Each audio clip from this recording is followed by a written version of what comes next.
Chào mừng Nị đã quay trở lại với series âm nhạc trên màn bạc. Chủ đề hôm nay của mình sẽ là âm nhạc dành cho những nhân vật phản diện trên màn ảnh.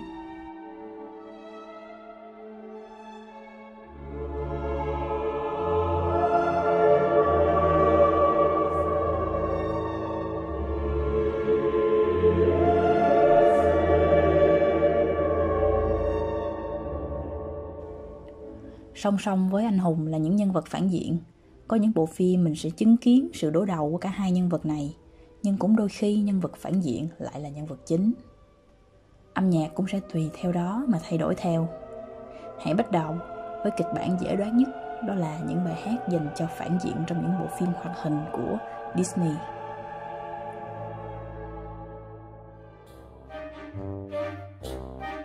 Rõ ràng, mạch lạc với một nguyên nhân hợp lý.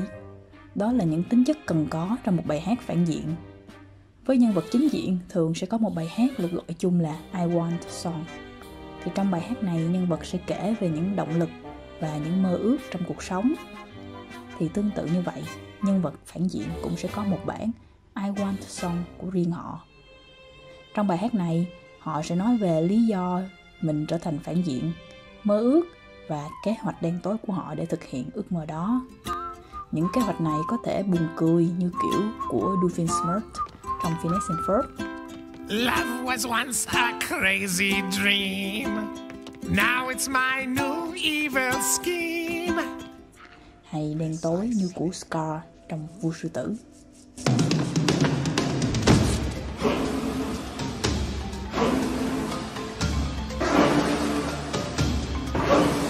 I know that your powers of retention are as wet as a warthog's backside.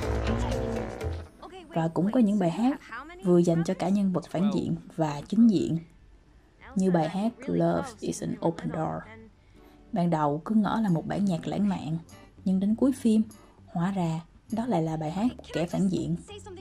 Với một giai điệu vui vẻ, hào hứng, bản nhạc ẩn chứa mục đích của Hans. Trong khi câu hát của Anna là về con người, như I see your face, em đã thấy gương mặt của anh, thì lời hát của Hans lại là tôi luôn tìm kiếm vùng đất riêng cho mình và I found my place, tôi đã tìm thấy nơi chốn của mình rồi.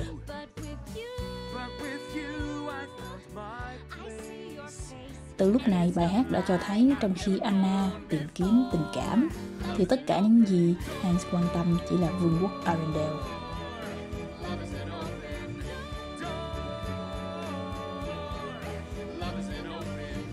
Đó là với những bộ phim hoạt hình, mọi kế hoạch đen tối được phơi bày qua một bài hát. Nhưng với những bộ phim điện ảnh, âm nhạc dành cho những kẻ phản diện thường sẽ là những bản hòa tấu không lời. Do đó, mọi sự tối tăm từ quá khứ đến hiện tại đều phải được thể hiện qua những nốt nhạc trầm bổng. Mô típ chung thường sẽ là điệu thứ để thể hiện sự đen tối, cộng thêm dàn nhạc hoành tráng, nhịp điệu dồn dập để phô trương sức mạnh. Chỉ bằng âm nhạc, người xem có thể cảm nhận được sức mạnh và sự nguy hiểm của thế lực phản diện. Và sau đây sẽ là những giai điệu chủ đề dành cho những kẻ phản diện nổi tiếng trên màn ảnh. Darth Vader trong Star Wars.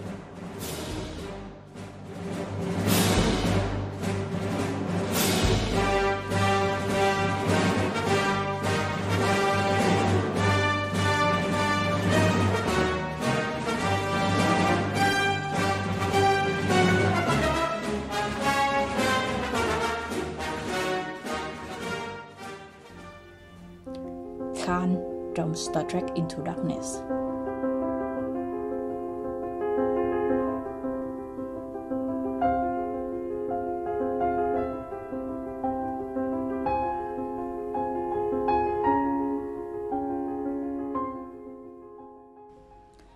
Giai điệu chủ đề phát xít trong Indiana Jones và cuộc thập tự chinh cuối cùng.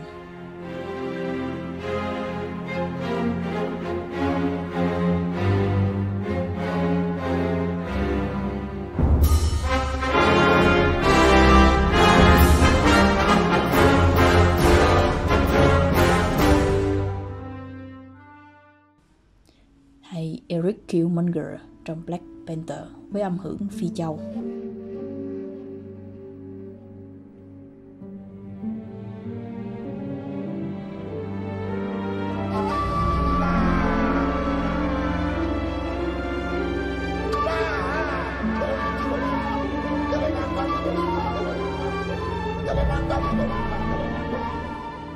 Những giai điệu rất đặc trưng và đen tối.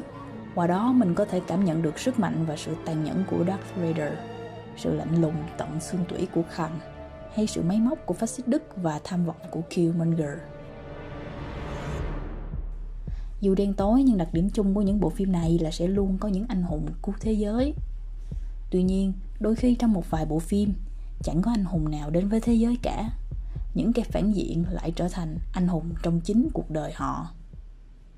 Mở đầu cho trường phái này là bộ phim kinh dị Psycho của Alfred Hitchcock với kẻ phản diện tâm thần Norman Bates.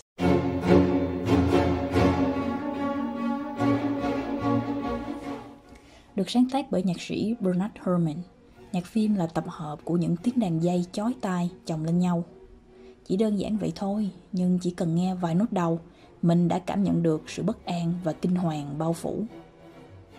Ở đây, âm nhạc không chỉ miêu tả tâm lý nhân vật mà còn tạo ra một bầu không khí kinh dị cho cả bộ phim.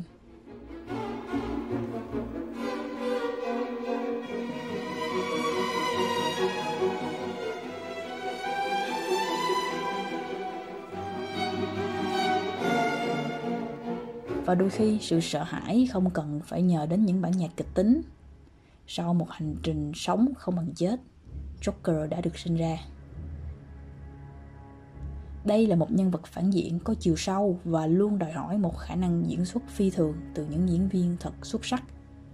Và âm nhạc cũng vậy. Từ tiếng nhạc điện tử đầy hoang mang cho giai điệu chủ đề của Joker trong Dark Knight, đến ca khúc That's Life của Frank Sinatra trong phần cuối phim Joker.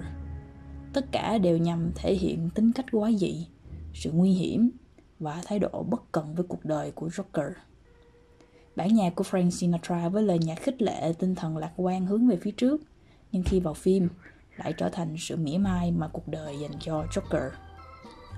Cộng thêm nụ cười mang dại của hắn, kể từ đây Joker chính thức ra đời và mình sẽ không thể nghe bản That's Life như trước được nữa. That's life. And it's funny as it may seem. Some people get their kicks stomping on a dream. Let it get me down. 'Cause this fine old world, it keeps spinning around. Và sau cùng là một đỉnh cao khác trong dòng nhạc dành cho phản diện. Đó là nhạc của Bach và tội ác của Hannibal Lecter.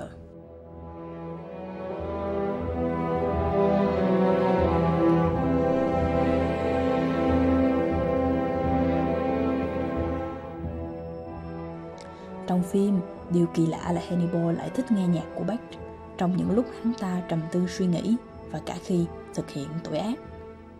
Trong tiểu thuyết gốc của Thomas Harris, từ đầu khi bị bắt, Hannibal chỉ có 2 yêu cầu duy nhất. Một là điện thoại và 2 là âm nhạc Glenn Wood, The Goldberg Variation.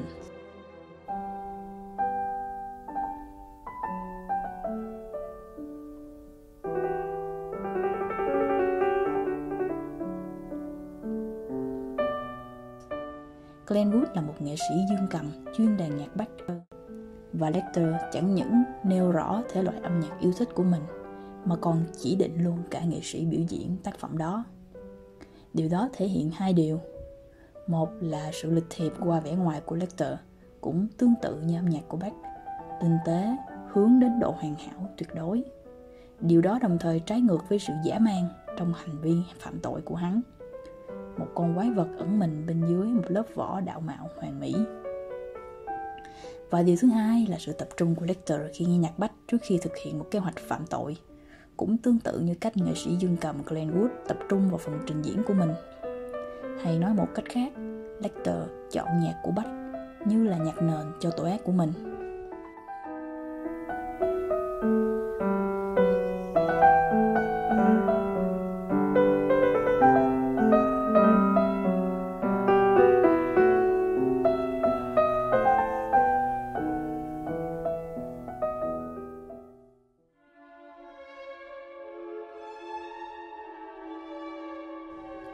Như đạo diễn Alfred Hitchcock từng nói, phản diện càng thành công thì phim càng thành công. Với những nhân vật phản diện này, họ là kẻ xấu theo góc nhìn của khán giả và nhân vật chính. Nhưng với bản thân họ, luôn có những nguyên nhân mà họ cho là hợp lý đằng sau tội ác của mình. Có những nhân vật phản diện một chiều và đơn giản như trong những bộ phim hoạt hình của Disney, hay những nhân vật có chiều sâu cảm xúc hơn như Hannibal Lecter. Tất cả đều trở nên thật hơn khi đến với khán giả nhờ âm nhạc. Âm nhạc ở đây có thể góp phần giúp mình đồng cảm hơn, và cũng có thể khiến mình sợ hãi và lánh xa. Nhưng sau tất cả, khi nhìn thấy những bóng tối đi qua một đời người như vậy, khán giả ắt sẽ có suy nghĩ về những ngã rẽ khi đứng giữa lằn ranh thiện ác. Vì suy cho cùng, lòng tốt là một lựa chọn, và cái ác cũng vậy.